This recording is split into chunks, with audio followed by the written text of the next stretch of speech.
So I want to cover this topic because it continues to come up. I get asked this offline a lot. And it's more from people that are like, man, I'm really frustrated because, I have this family member, it's my mom or it's my dad or it's my sister or my brother, and they will not take care of themselves. They're just continuing to gain weight. They're continuing to become more unhealthy all the time. And I'm just frustrated with it. And I don't even want to be around them anymore. It's just making me angry. How do you deal with people like that? How do you deal with clients like that at the gym or whatever else? And that's a tough place to be. I mean, but at the same time, like, I understand it. I understand the frustration. When you're dealing with somebody that seemingly doesn't want to take personal accountability for their health in the way that they need to. And they might not even know. But I think it has a lot more to do about what they want to do versus what they don't want to do in taking care of themselves. But the bottom line here is it's a very common question. I get it a lot. I see it being addressed a lot by other people. And I think, this is probably a good opportunity to just kind of have a take on it and maybe give some people a little bit of a different perspective of maybe where we're coming from so that they might have a different perspective on how to deal with the obesity epidemic that we're faced with. I mean, we recently just went through a quote unquote pandemic, right? Which was largely, I would say, fueled by the obesity epidemic. And whenever you're talking about obesity, you have to tie in all the other things that come into that into play once you become obese. And obese could be, a relative based on how you're measuring that. Yeah. So I want to be clear, there are different ways to measure that our modern medical healthcare system measures this. Yeah. One of those is the BMI. Which is the worst. Right? Which is can be body very mass index. Because I'm overweight to them. But at the same time, it still is very accurate in a lot of ways in terms of prescribing medication. Most people aren't lifting weights. Correct. Most people aren't used. So how tall are you? How much do you weigh? So I'm 5'11", 185. And what does the BMI say? The BMI is 23. So 25 is obese. Right. So you're near, you're at risk. Yeah. I go to the doctor and I flex on them and let them know, like. Right. So I remember I was 26, I think, finally, and I was coming off of I was just riding that train as long as I could. My dad had really great health insurance at work just before he retired. Such a good. And it was 26 years old as a max you could go at the time. I don't even know what it is now. So you went to so I had to get my own medical insurance. Right. And so, I went to my mom who's in the medical industry. Yeah. Like, Mom, how the fuck do I do this? Like, I have to grow up now and be an adult at 26. Damn, what's going on? So what's up? So I go through this whole process, and part of the process is you have to fill out all these forms. It's height and weight. You're going to have to give blood and all that stuff. And whatever else, well, it comes back like you need to get signed off because of your BMI. So 26 years old, It's just the start of it for you. 6 feet tall, 255 pounds, carrying... That's a big boy. 12% body fat. That's a big boy. That's a strong... So on the BMI, I think the max I could be at that height was like 190 or something like that. It was like the height might have been 185. Maybe it was 200 pounds. I don't know. So it's like you're obese.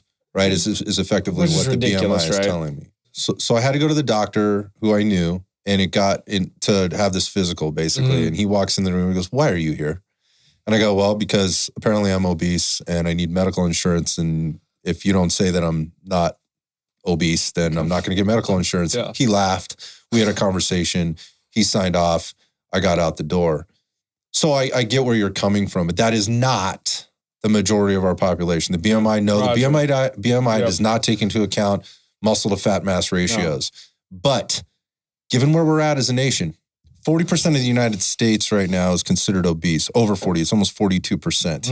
That was like the range that the CDC was reporting for 2017 through 2020. Is it getting any better? Nobody. There's no science, nothing that can tell me that it's getting better. Here's my challenge with it, though. Like, if we go back, let's go back 50 years. right? Let's go back to the 70s, right? Let's go back to the 60s. Let's go back to the 50s. What was considered obese then versus what's considered obese now is not the same. They keep moving the goalpost. Yeah. The goalpost keeps getting moved. It's the same with when we're starting to look at like hormone levels in males. We're starting to say normal testosterone levels for a 40-year-old male, right, generally healthy male, is now much different. It's in terms of being normal as it was 30 years ago. 200 and lower now. We keep moving the goalpost, absolutely. right? To be normal. Right. Why is that happening? Well, it's happening because there's money to be made from insurance companies and the medical system, and we've become very dependent on all those things. So I guess I'm just at a point now in trying to help people answer the question and how to help them with their mindset of how do you deal with the person who is just really upset and doesn't know what to do or have a conversation, and rather than fat shaming somebody, have an effective conversation where we start to talk about acknowledgement of things, some accountability to some things, and then responsibility to some things in a way that is somewhat caring, but at the same time, there's some things you just can't sugarcoat. So some of the things that we might talk about today might seem mean, right, to some people. But they're all out of the best place possible. I'd like to think that. I truly believe that that's where they're coming from. That's my goal as a person. It's the reason why I'm in this industry. But being upfront and being very transparent about things, I think, is one of the bigger problems we have in the entire epidemic of obesity right now. Because some people don't want to be prompted with, hey, you have an issue and you're overweight. And some of it has to do with the habits and the accountability, like you're talking about, on you. But at the end of the day, there's no answer outside of the individual. The individual has to come up with the answer on their own. They have to want to do that. Absolutely. So I wanted to get into this today and talk a little bit about it. I was just sort of at an event. And I had some people, hey, I really love listening to the show, and man, more people should be listening to you guys or whatever else, because you guys have so much value to offer, which I really appreciate. Comments, by the way. But then he finished up with, God, there's just too many fat asses in the world, and they just need to be gone. It would be a better place if they weren't here. And I'm like, look, man, I don't know how much sense that makes. It's not our world. That's not where we're at. We should, in my head, I'm also going, in my head, I walked away from that going, dude, how do we break through? Like, how do we change this mindset? While not being afraid of offending people, at the same time, not being insensitive to it. And educating as well. Yeah. Right? I mean, I don't know. CeCe, what's your take? Yeah, it's a good question. I mean, what's your experience with this? Like maybe in your own life with dealing with, you've been a coach for 20 some odd years, right? Right? More than that now. I want to be a resource for individuals. I let people know that I'm a resource for them. I don't want to, and I what's the word? What's the word as far as like sign off on their bullshit?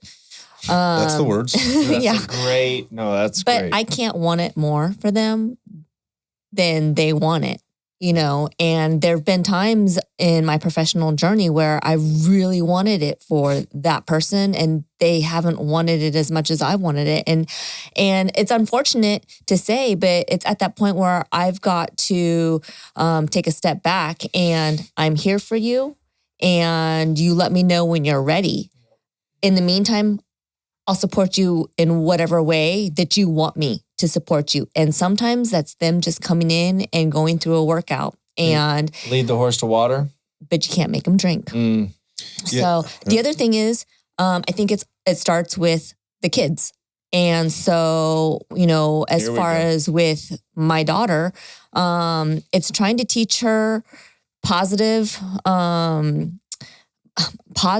nutrition, positivity as far as who she is as an individual, confidence, but then not overstate things that aren't true, being real with her. How many females have body image issues, right? There are a ton of women with body image issues, but I can tell you, I don't ever say anything as far as my insecurities about my body around my daughter. I make it clear not to have those types of things come out of my mouth. And you know awareness. What? But it's taken me a long time to get there because I haven't always been comfortable in my own skin. So, and everybody, it's normal to have your up days and your down days as far as how you're feeling about yourself. But you know what? For the most part, I really like who I am. And it's taken me a while to get here because I haven't always been this healthy. I was very unhealthy for a very long period of time. So, especially when you're taking care of other people. Yes. And then when people in your family, like we've had this conversation, Jeff, where they don't take care of themselves and then they end up dying. Yeah. And so, now that I'm in a parental role, I want to make sure that I'm here for the long haul. I think this is such a good point because I think we're at a point when we start to look at the culture of fitness, the culture of health, and what's happened. I'm almost 50 now. I got a couple more years to go, but I just look at kind of how things have changed over time. Going back to the kids piece and the adults and their engagement or involvement with helping kids be healthy, feel healthy, ultimately over the longer term. Down-regulated. It's definitely changed. It's definitely changed. And I think what we have now is we have a large population of parents, right, that have kids, young kids, that are now in a much different situation than maybe you or I were, CeCe, or maybe even you, Jeff. We got several years on you, but my point there being is like they were cutting out PE, they were cutting out other things that helped kids feel empowered, feel good about themselves, figure out who they are. Figure out who they are. Like I'll give a perfect example. Like when I went into high school, one of the things that I really wanted to do was I wanted to take metal shop. Well, they cut that shit out. It was only offered one class per day. So I was like, okay, well, I can't take that. Let me get into wood shop. Nope, can't do that either because they cut that down to one class per day. They got rid of the trades. Why? They got rid of auto shop. They got rid of drafting. They got rid of a lot of the art programs. I was fortunate. I think they got rid of home ec as well. They made people think that trade schools were bad. And I mean, to be honest, let's be real. They're some of the most solid industries. The backbone of this country. So like you're a plumber, right? Every building needs plumbing. Every building needs electricity, right? So I feel like we were kind of bamboozled at the end of when I came to school, right? Because you're talking about losing it. I never saw it. You never even had it. Yeah. So adults made decisions for you that put you in that basically took away opportunities that could. And what does this have to do with obesity? I'm going to tell you what I think. Here we go. I think what it has to do with is you didn't give kids outlets to do things to feel good about themselves, to feel important, to feel rewarded, to express themselves in different ways. And you made it all about reading, writing, math. And by the way, you fucked that up along the way too. You didn't put a comma in the fucking paragraph. You're an idiot. No, I mean, we live in California. It's definitely one of the worst public education systems in the United States. It continues to get. The reason I say that from a statistics perspective is because it continues to get worse year after year after year, to the extent that we're hiding results. From that we knowingly have. Yep. And that said, what does that do? Where does that drive kids? Where does that drive adults to drive kids to feel connected to something, to where it is important, where they have to work at something and they want to work at something because of the reward they get physically, psychologically, emotionally, all of those things. You don't see a lot of that. You just don't. There's just not a lot of experiences for kids to have that. So I think when we're having these conversations, I get like this question from this guy the other day, like whatever his upbringing was or wherever he came from or however he got to where he was. And I mean that from a mindset perspective too. He probably got handled a little bit differently, right? Than I think most of what we see going on out there. And that being said, maybe he had opportunities that I can't make too many assumptions. Yeah. Maybe he had opportunities that the rest of us didn't, not because school was giving it to him, but because his parents or his family or the neighborhood that he was in or the people that he was around gave him exposure to things to where he felt that strongly about working hard and not doing things. Or maybe he's just a guy that's been able to eat Pop-Tarts and drink Coca-Cola his whole life and he's got a six-pack. Yep. I don't know. I don't really know. But what I do know and what I can say to your point, CeCe, is being a parent, you have a responsibility and you have a duty to make sure that your kids are in an environment as often as you can control, right? Knowing that you can't control all of it, that empowers them to feel responsible, right? And accountable to certain things. And one of those things, 1000% should be their health and wellness. Yeah. And we're sending our kids to school expecting a teacher at school to teach this stuff to them. Nah. Because it's certainly not being modeled at home. Not 42% of our nation apparently is doing a really poor job at this. I would say higher percent than that. They're down-regulating. I think you're probably right. Yeah. I mean, where are these numbers coming from? But again, it's the CDC. We know a little bit about the CDC right now. But the point of this is like we have to make sure that we're taking... That's a huge amount of population, by the way. It's massive. Even if less than half. Well, I think the thing that shocks me is I don't think there's a nation in the world that has as much resource, finance, and knowledge in order to be applied to the greater whole to help fix this problem. And we're not doing anything to do that. In fact, we're putting things in place that make it tougher for people. They know what does, and they do the opposite, right? Yeah. Well, who do you mean? We're in the Olympics. Who do you mean they?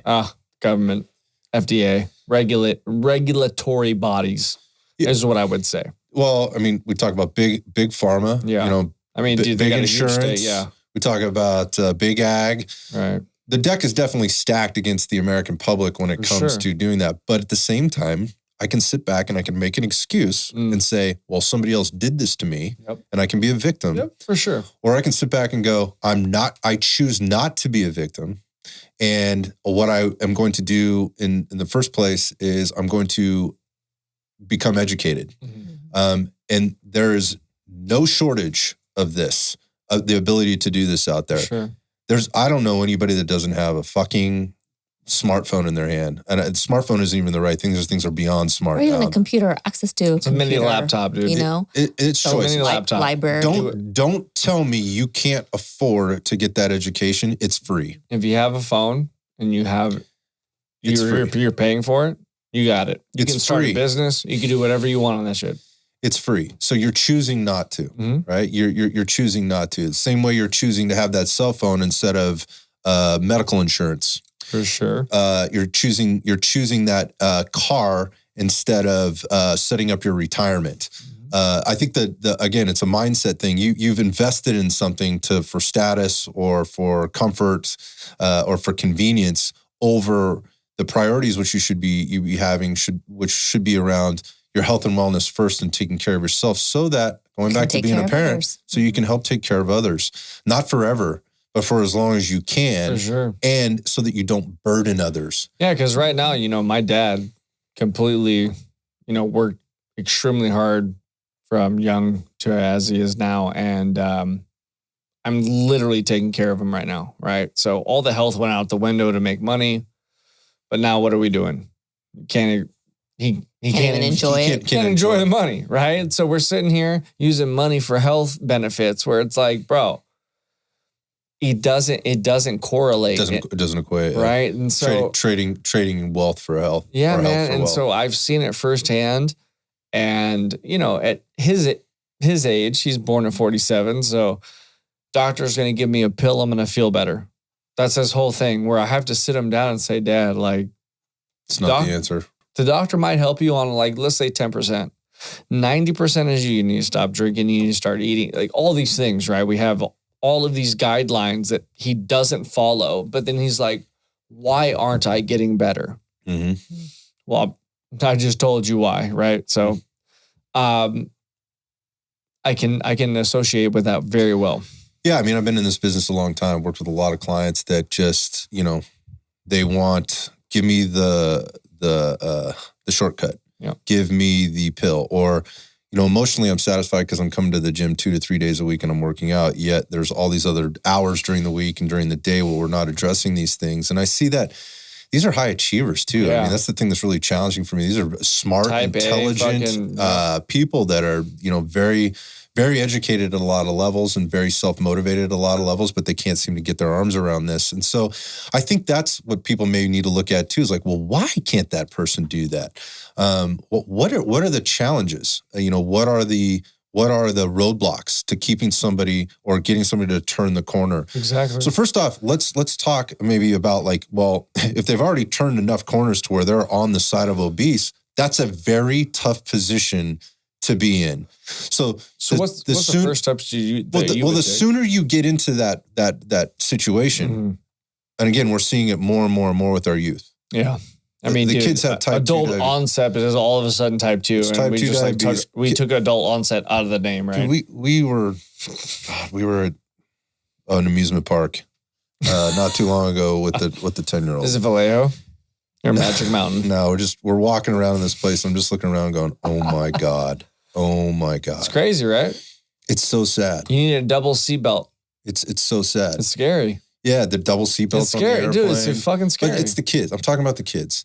The kids are walking around. One parent's in one of those little motorized scooters. These are not old people. I'm older than they are. 40. In a motorized scooter. They're morbidly obese. The kid is sucking on some type of ice cream or candy or whatever else. Trying to catch up. Yeah, trying to catch up. They're squeezed into their clothes like little sausages.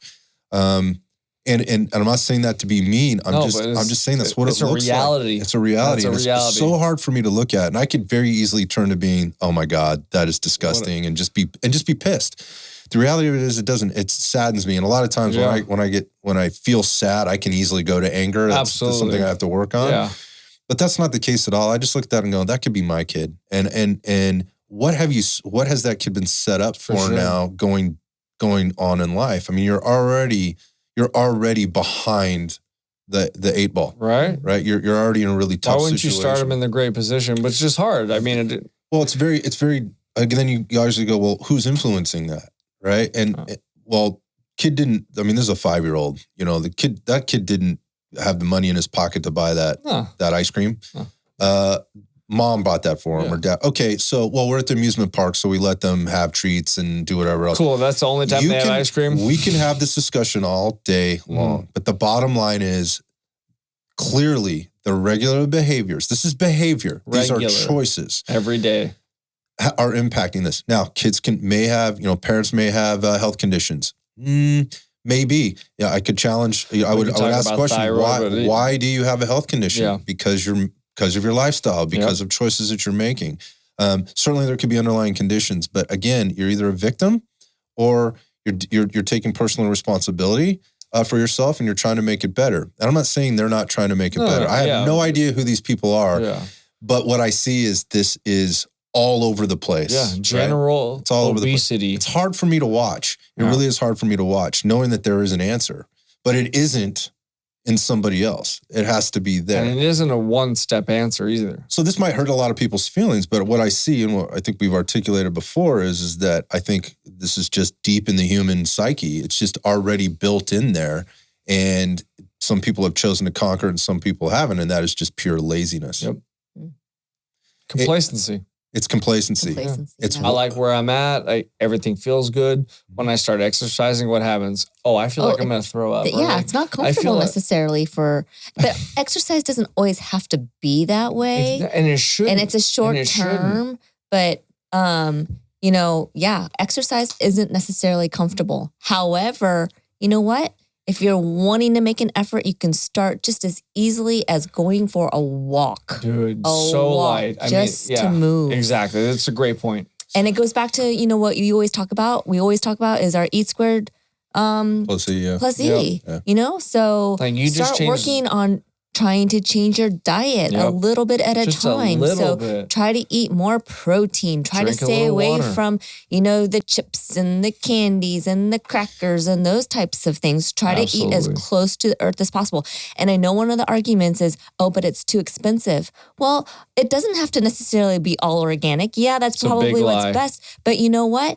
If you can't afford organic, then regular is fine. Regular is fine. Dude. So, and the whole organic conversation, let's be real. That's a smokescreen. You're going to go to Whole Foods, Sprouts, and all these places that have organic. There's 10% of the food in the world that is organic. So all these places that have quote unquote organic food, we can get down the line of that. It's not organic. Okay. So buy the best meat that you can afford and everything else, and you're good. Yeah, I believe that's a smokescreen and an excuse in the bigger picture of, well, I can't afford to do this.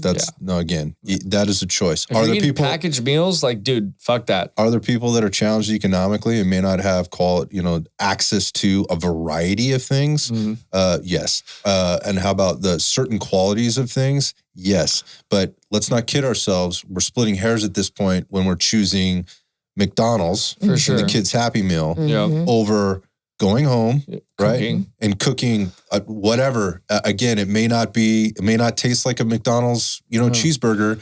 The reason it doesn't is because it's going to be more nutritious, whole food. It just doesn't have a bunch of chemicals in it or whatever else. But those are choices that people are making. And I think, rather than make an excuse and be lazy, we need to get back to, well, I need to work hard. And this goes back to, if you've never had to do that in your life, or you weren't encouraged to do that, or there was never a you must, right? There was never a you must participate in PE.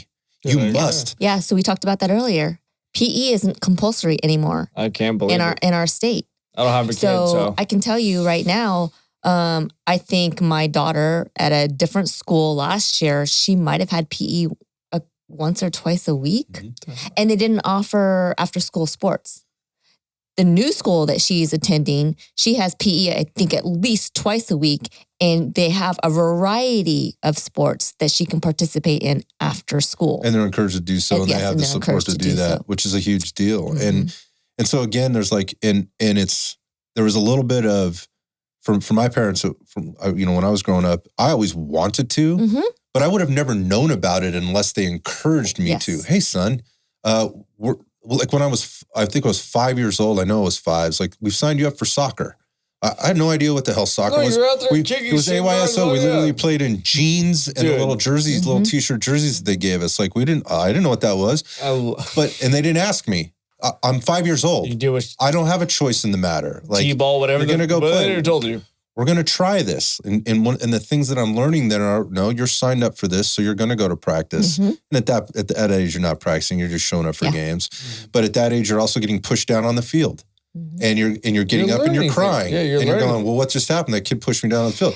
Son, that's part of the game. And you don't even remember that going into 20s and 30s, but it builds the character. You take a ball, somebody kicks a ball, hits you right in the side of the head. And you know what? That's part of the deal. Unfortunately, though, times have changed, because I told the two of you the other day, I think I texted the two of you and I said, hey, I just picked my daughter up from tennis practice, and I overheard the coach saying to another kid, hey, it's okay if you lost. You can play again next week. You text me that, and I literally told you. I think like the context of that is telling, like, losing is okay. Yeah, like, it's okay. But understand why you lost. But let's talk about it, right? Same with winning. Like, it's the same. We're not placing. We're too busy hurting people's feet, or worry about hurting people's feelings than telling them or teaching them lessons or talking to them about the lessons. They were better than you. Right? They had better players. They practiced better. They had a better coach. Who knows? You guys, you didn't play to your potential, or you guys were all played like shit that day, or you didn't execute what we talked about. We practiced this all week long. You did something different. You lost your temper. You had a poor attitude. You weren't paying attention. Yeah. You were tired because you had to sleep over at your friend's house over the weekend. Absolutely. These are the reasons these are the consequences of your choices and actions. Absolutely. And so for the longer that goes on in somebody's life, I think it gets that much easier for them to fall into the obesity epidemic. For sure. Right? And that is because they are not taught to make choices and have to face the consequences of or the upsides to those particular choices that they make.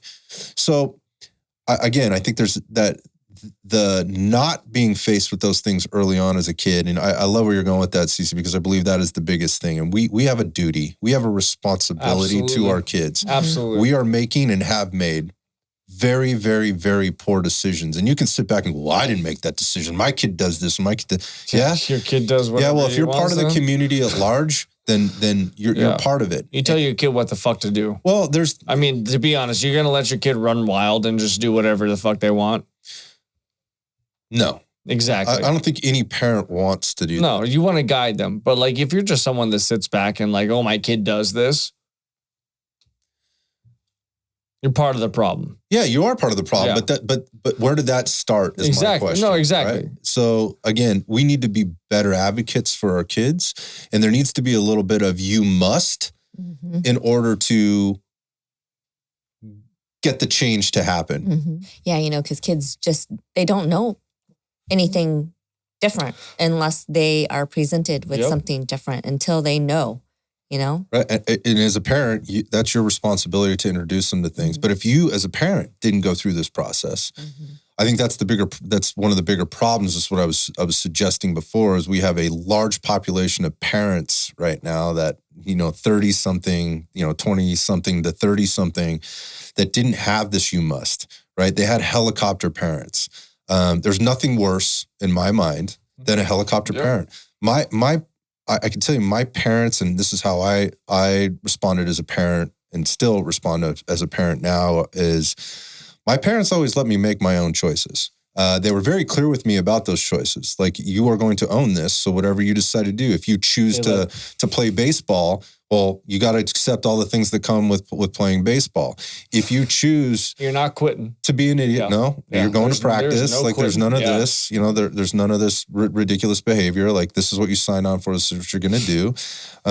If you make a choice to do something stupid as a teenager or whatever... You're going to eat it. You're going to eat it with a spoon and a smile is what you're going to do. That's what you're going to do. And my parents raised me, and again, I'm not saying this is the perfect formula, but they raised me to have to be accountable to making tough decisions and then being responsible for those decisions that I made. And those were very valuable lessons.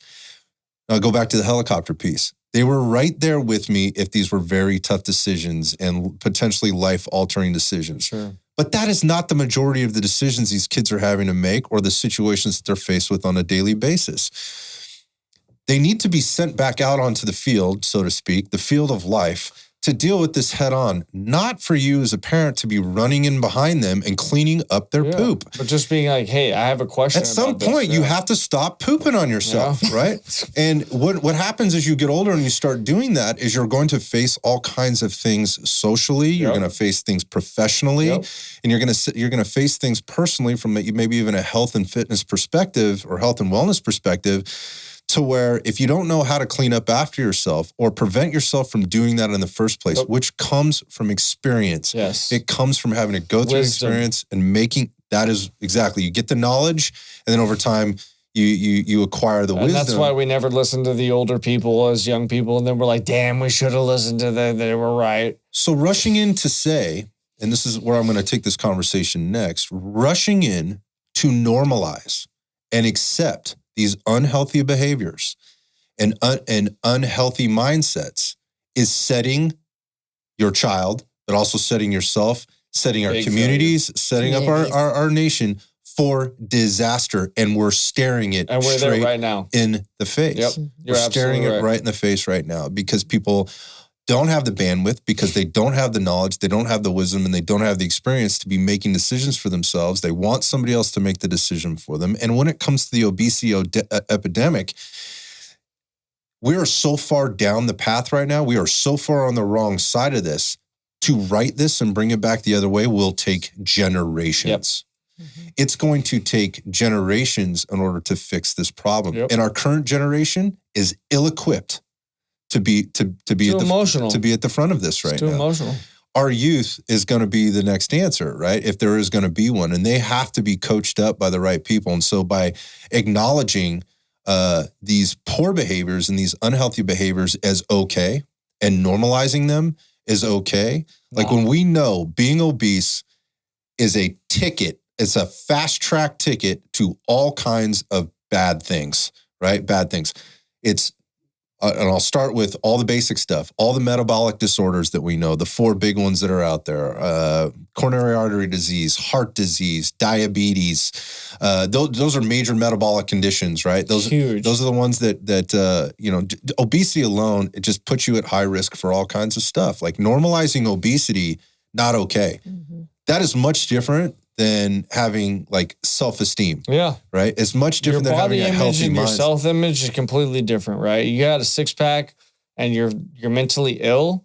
No one cares about that. You're fat and you got a good self-image. Like, you're still unhealthy.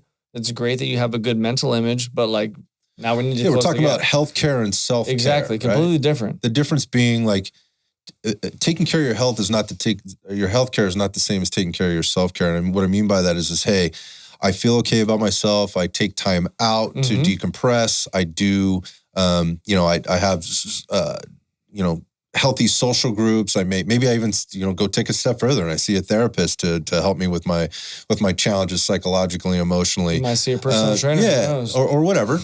But the healthcare piece is not matching up, right? It's making poor decisions, making uneducated decisions. Yep. And again, you're uneducated, get educated. This is your responsibility. There are tons of resources out there from free to paid. And if you focus so much on your body image, right?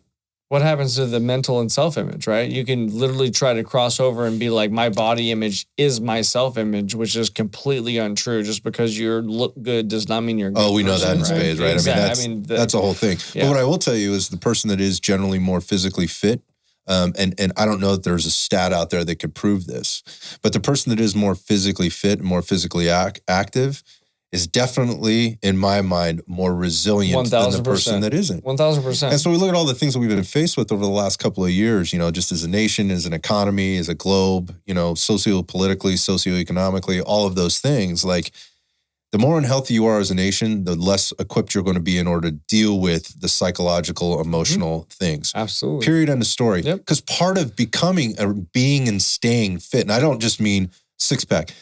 Stop defining fitness as a six-pack. Stop defining fitness as running a marathon. Stop defining fitness as deadlifting. Stop defining it as bodybuilding. It's much bigger than that. We've siloed it into those things. I guess my point being is the person that has gone through a process of getting, staying, maybe getting out of shape and then having to get back into shape has had to suffer a little bit, has had to challenge themselves, has been challenged in a different way. So that when other things come up in life, they may not be sweating the small stuff as much, which goes to the self-care piece of not being weighed down psychologically and emotionally. Perfect. So, I don't know what all the answers are. I don't think we're gonna solve for this today. But I like where you're going with that, CeCe, and that it's got to start with the youth, and we have to stop making exercise a chore. Yeah. That and stop making exercise punishment. Yeah, we've demonized it, right? Again, like people might go, yeah, but I just heard you saying the other day that, we used to have to run lines or used to make kids run lines, which I didn't do. I didn't say that. I used to be challenged by my coaches to run until we couldn't go anymore. Nobody died. Have people died because some coaches maybe made some bad decisions and maybe some people were unhealthy and couldn't have been pushed that for? Yeah.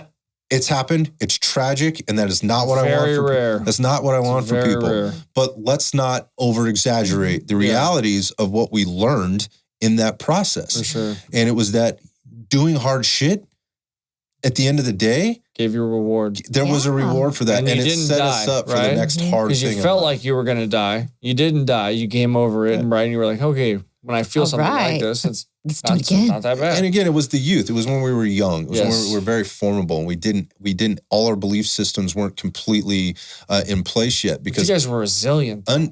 Well, we're resilient now. I think because of those experiences. I think that sets that up for us. But yeah, I mean, once you get to be later in life, you're in your 30s, your 40s, and you're trying to change your belief system about what we just talked about, that particular scenario, it's gonna be very tough for somebody, especially if you didn't go through it. And again, that just goes back to, okay, so that's fine if you're not on board with that. Yeah. You're not on board with the hard physical work. Yeah. But what do you do and how do you encourage your kids to not be obese? Because you're obese and your kids are obese. And just because you are doesn't mean your kids have to be, which I think is the next piece, which is, okay, I didn't make some great choices and I have let myself get to a certain point. And I might not ever be the guy with the six-pack as dad anymore.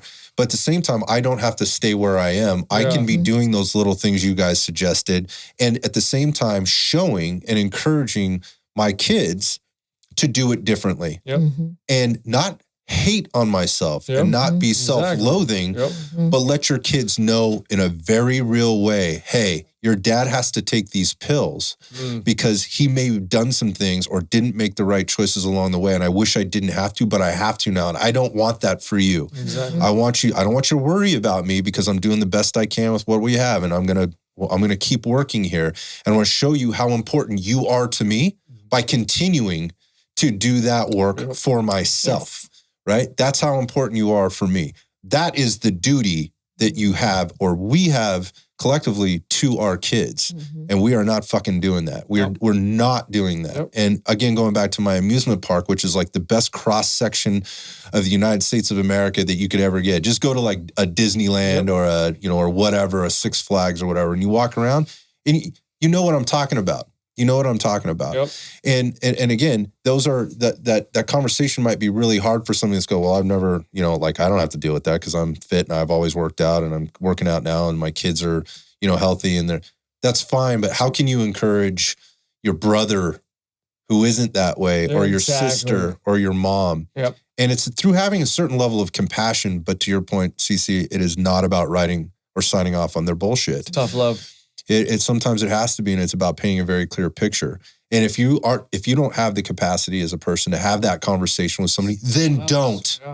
Then don't. Encourage them to go somewhere else. And don't feel like you have to save them. Send them to me. Yeah. I mean, that's a good point. Like get them some kind of help, send them a little bit of a different direction. Yeah. Put them in a situation where they can stack a few wins. And again, this goes back to the winning versus losing. All right. Just small wins. Doesn't have to be big. Yeah, but if you don't get the value of that, like you've never had to be in that situation where winning and losing was presented as winning and losing, not a participation award for going out there and just being present. You did a good job. That can be a tough process for somebody to understand what that's like. And there's nothing wrong with losing a game, but understanding why you lost and that someone played better than you, they practiced better, or maybe they're just more talented. Yeah, These are realities of life. Naturally more talented. It happens, and just understanding that as a person and recognizing it is better than being like, oh, well, we all participated and something happened. Everybody gets a trophy. What the fuck? No. All the kids know what happened. If you ask them individually, like, what happened? Yeah. This team kicked my ass. They had 7 goals. They're not even keeping score. But guess what? The kids are keeping score. I pulled my nephew off the field. I said, hey, I got a question for you because I know you guys don't keep score here in Chicago, Illinois. Great job, guys. No, that's happening here. No, it's every Democrat. We'll pass over that. They're just not keeping score. But guess what? The kids know what the score was, and the kids know who won, and the kids know who sucked. Right. Bottom line. And if they don't, you might need to educate them a little bit on your kids. If they don't have that awareness piece, they need to have it. Yeah, I agree. And it comes through those experiences. I mean, you hit the nail on the head. Like, the kids know. They know. Ask them. Ultimately, they will know. If you're a parent that doesn't think that, ask your kid who won and how many goals there were. They know. Are you hurting or helping your kid? I think it should be the let's just say not hurting, but are you impeding or are you helping your son or your daughter to have a better understanding of what it's going to take for them to take care of themselves? And here's another piece of parenting that I got from my parents, and this is how I approach my particularly my older daughter now. This is, something that's come up. She's nearly 21 now, and she's an adult. I mean, she's a grown up, right? And I think she's actually wise beyond her actual age in a lot of ways, still in a lot of ways, she's still very, very young and has a lot to learn. Mm-hmm. But the point is like, I always wanted my kid to want me, not need me around. Yeah. Right? Like want to reach out to me if they have challenges or want to be around me to hang out, not need me. And when you are one way or another, if you're not teaching your kids to be self-sufficient, independent, resilient, learn lessons from the wins and the losses, put them in situations to understand what a win and a loss feels like, how that impacts you, how to change it for the next time, and all of those things. Rather, you're doing the opposite, which would be helicoptering and protecting them or there at a moment's notice without letting them work through the process. At the end, effectively what you're doing is you're making your child dependent. Yep. And when you can't be there for them, and when you can't be that answer for them, and you can't helicopter, what are they going to do? Yep. Well, they're only going to know to either play the victim or go to somebody else. And is that really what you want? No. Because what we're seeing them do is go a lot of places. Yep. I mean, we're seeing them go to drugs. We're seeing them go to alcohol. We're seeing them go to Instagram. We're seeing them go to TikTok. We're seeing them go to where's the answer that I cannot figure out on my own. Yep. And so we're blaming social media for a lot of things. No, social media is a byproduct of what's going on. Yes. And I think it's what it's doing is it's accelerating a lot of what the underbelly of what we're talking about. But we still have seen it before social media. I mean, it's been here. Yeah, right? We didn't have social media when I was a kid, but there were still plenty of ways to bully kids. Absolutely. Right? There was still plenty of ways to have your self-esteem fucked up by some other kid or by a group of kids. It was just it was a different deal. I mean, people say, yeah, but it wasn't there a week later where you had to continually relive it. Okay. Call it whatever you want. There was just something else. There was something else there. But there's different than getting punched in the face and having a comment on Instagram where you can literally forget it. Like when I was younger, dude, it was fisticuff, right? It was fisticuff. We didn't have Instagram. We had MySpace, I think, when it came out. Dude, I had none of that. I don't even know what that is. Tom was my best friend. I don't even know what that is. But dude, when it was time to fight, it was no, there was no Instagram shit. It was hey, dude, we're meeting over here at the park at 3:00 and you're going to be there. If not, you're a bitch. You Jeff, lost. I've been there. Yeah, I know you have. Exactly. So I know. And you learned lessons and you may have mouthed off to the wrong kid and you got your ass kicked. Yeah. And that was the lesson, right? Not saying that you should beat your kids at all. The point is the helicoptering and the constantly coming into the rescue creates challenges for people later in life, right? And now what you're seeing is those helicopter parents looking to somebody else to come and helicopter them. Yep. And that may be the healthcare system, the insurance system, therapist, whatever, the therapist or whatever. I mean, try to get an appointment with a therapist right now. Good luck. Yep. Good luck. They are stacked. They're having a tough time keeping track of their own mental health at this point because they're taking on so much from so many other people. That is the epidemic, right? That is the epidemic. Obesity is a byproduct of this, but it also is a contributor to it as we go down the line. And if people don't start standing up and recognizing it and facing it head on, right? And I don't mean facing it head on by calling somebody out and fat shaming them for whatever. No. That's not. But at the same time, not being afraid to be honest in a respectful and a compassionate way. This doesn't get better. Yeah. Can't normalize what's unhealthy. Yep. Yeah. We keep normalizing unhealthy behaviors and keep saying this is fine and this is okay. We keep moving numbers. We keep moving goalposts. We also keep getting fatter. We keep getting sicker. Right? And we keep getting more complacent. I'm going to go back to the laziness than we've ever been.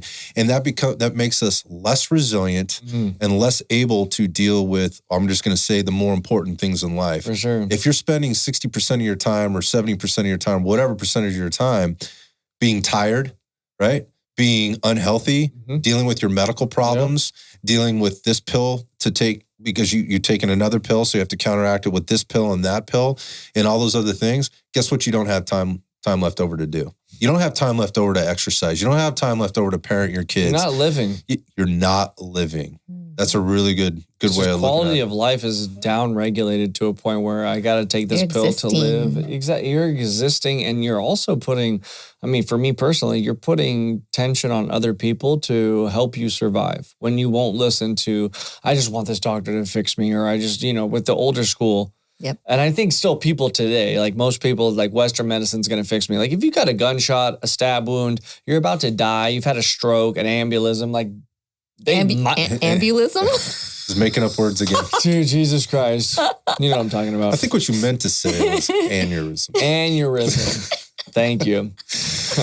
Yeah. Still know what I'm talking about. Gotcha. Emergency medicine is different. Dude, if you're about to die, we're going to save you. A chronic illness, we have no idea what we're doing. And if you can't see that from a fucking medical standpoint as just being a person with a fucking brain, you're lost. Yeah, we're not preventing anything. We're not fixing it. We're managing it. Exactly. Yeah, we're not fixing anything. We're band-aiding all of our problems, which is the big issue, right? Like when you go to the doctor, and I've been there with my dad, he's got stomach issues. They're like, oh, Imodium and all these prescriptions. They don't ask him one time, what's your diet? What are you eating? How much are you eating? Are you eating protein?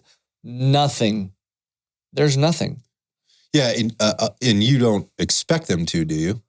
I mean, you wish they would, but you don't expect them to. You know what, dude? I do expect them to. Because okay, so that's a whole other issue. It is because I expect them to be smart enough because, dude, I'm not a medical doctor. That's not the way the game is played now, man. They don't. Well, that's another conversation. Yeah, but it's not but it is. Right. It is the conversation because of everything we've said. They don't want people healthy. They want them to go down a line of insurance handles A, B, C, D, and E, and we go from you got better, we're going here physical therapy, and then we got these lines. I hear what you're saying, whether it's a want or not. Yeah. At the end of the day, it's a machine. Yeah. Right. Exactly. And that machine is just that. Yeah. There's a pathway for everything, and you as an individual are not going to change that pathway. And it's not individualized. The only way to do it is to use the pathway to your advantage where and when it makes sense while getting outside of that. But you still have to be conscious, right? And doing those other things. So hard. But you just made a really good point, man. And that's the whole burdening of the system and burdening of the people. Yep. So going back to helicopter parenting, and we're talking about our kids and those obese kids that are living with parents that maybe aren't obese, but maybe are. I mean, it's just... You're burdening your child. Mm-hmm. And again, don't just stop with well, you don't know what's going on in that child's life. No, you're right, I don't. Yeah. But I know that whatever's going on in that child's life, like we're making some choices and we're doing some things that are creating that. That is calories in versus calories out. And if there's a medical condition underlying that, there are workarounds to these things. I'm not saying it makes it better. They could be... Could it be better? Ask yourself that question. Could it be better? Well, I give him these treats because it's the only good thing in his life right now. Was that a dog? Well, then change the reward system, right? Change the positive reward system. That's parenting. Yeah. It's the 4 quadrants of. I have no kids, by the way. So. Yeah. No. But you have been a kid. That's a good acknowledgement. Yeah. That's a good acknowledgement. But you have been a kid. I have. But what you're doing is you're burdening those kids. For sure. And those kids are now going to become a burden on you right up until you become a burden on them. For sure. And then they're not going to know what to do. Yeah. They're not going to know how to take care of you. So then you're going to have to go somewhere else to get that care. That was basically my whole life. And where does that put you or I? You're burdened by your family members who didn't take care of themselves. Yeah. You're burdened by the death, the sorrow, the disappointment, all the things of why you didn't take care of yourself, and now you've left me with this, with this mess, so to speak. Like, I mean, again, without playing the victim, for sure. I understand what the impacts of those types of things can be, but you're also burdening everybody else. Yeah. So I would ask you, and I'm going to go back to this whole thing, that came up a couple of years ago, and I'm not sorry, so I'll just bring it up. Like, if you have the audacity, right, to come to me and say, what are you doing? How can you come to me and not be vaccinated, right? So I'm going to bring this up.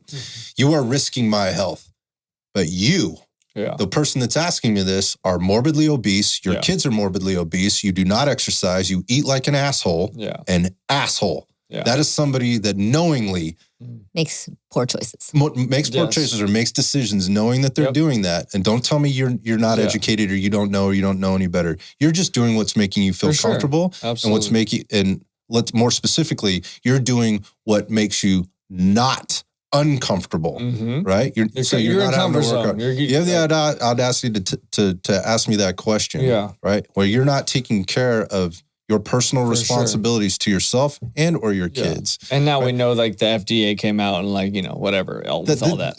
That's all in the past. I'm just saying, like, and I'm just making up a circumstance. Like, how are you going to come to me? What are you doing because you're burdening the system? I'm paying for you. I got the vaccine. I'm paying for you. But I got the vaccine, Scott. Yeah, no. This is my point. I got you. This is my point. You are dependent on somebody else to give you a shot or a pill to make something go away, prevent something from happening to you. When we know in spades that the people that had the least things happen to them were the people that were the most resilient, the people that, by statistically, there's no arguing this anymore. There are stats that that were healthier, that took care of themselves, that exercised more frequently, that had better cardiovascular, better metabolic health, had better nutrition, had better micronutrient levels, regulated their stress more or mitigated their stress in a regular way, and exercised. We know that those people fared way better. They either didn't get it, or when they got it, it was lightweight, in and out in 2-3 days. So I'm just talking about you're pointing fingers because you're depending on somebody else to make that decision for you. And I'm not that person. Yep. I just never have been that person. I don't want my kids to be that person. I want my kids to be in a position where they feel confident and empowered to make the right decision for them at that time. And that comes from you.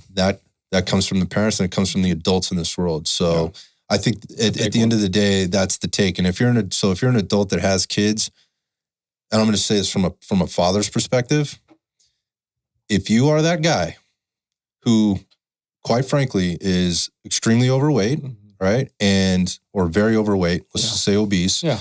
You have one or more of these metabolic conditions, which if you don't, you're probably gonna, if you are morbidly obese. Taking meds. And you are not doing your very best on a daily basis. And I don't mean talking about it and thinking about it. I mean taking action on a daily basis to make your situation better for yourself so you can ultimately make it better for your kids.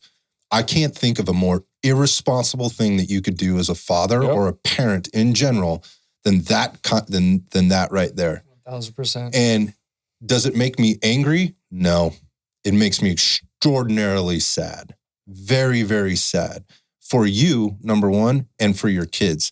And I can't be burdened with that. So I will acknowledge that sadness and say it right now. It makes me sad. It's really hard for me to get my head around that. And be okay with it otherwise. But I've worked on it over time, and I've been in this industry a very, very long time. So I don't get angry. I want to help you. But to CeCe's point, I can't help you if you don't want to do the work. And doing the work means you're probably going to be uncomfortable. But it makes me sad. And what makes me angry is when you want to point the finger at me and you're going to burden me or saddle me with the bill, with the guilt, with the bullshit. That you want me to sign off on for you, that part makes me angry. So you own your shit, right? You own your shit and you deal with that. I'm not going to. I will help you if you'd like me to. And I'll do it. I'll give you 100%. For sure. As long as you give me 100%. Give me 100 in return. Exactly. And that's just the way I feel about it. I think all of us are in the same kind of line in fitness with that. You know, we've been in it long enough where if you're not giving all, we kind of like, dude, what's going on here? Because that's what I'm giving, right? Like, this is why I'm here. Everything I'm giving to you is all, why aren't you remembering to drive your knees out when I squat, when I have the band around you fucking 50 times? Like, this is our 50th session and you're still asking, you know what I mean? So I get to the point where you're right. Like, you kind of start like building a little bit of a wall. Yeah. Like, hey, like I see you, dude, and I'm going to give you the cue, but like, I know you're not going to fucking do it. And like, do my best to do it. I'm going to work at what you're going to give me. If that's 80, that's 80. Like, but I can't want it more. Yeah. Exactly. I can't want it more than you. And that's what kills me. And I think we're all in the kind of the same boat when we see that. So yeah, it's the same for, again, the parent to the child. Exactly. I can't want it more than you. You talked about leading the horse to water. You can lead a horse to water. I can't make him drink, but my goal is always to make them as thirsty as I possibly can to want to drink that water and get the rewards and feel the feels and get the benefits of drinking the water, right? Not the fucking Kool-Aid. Yep.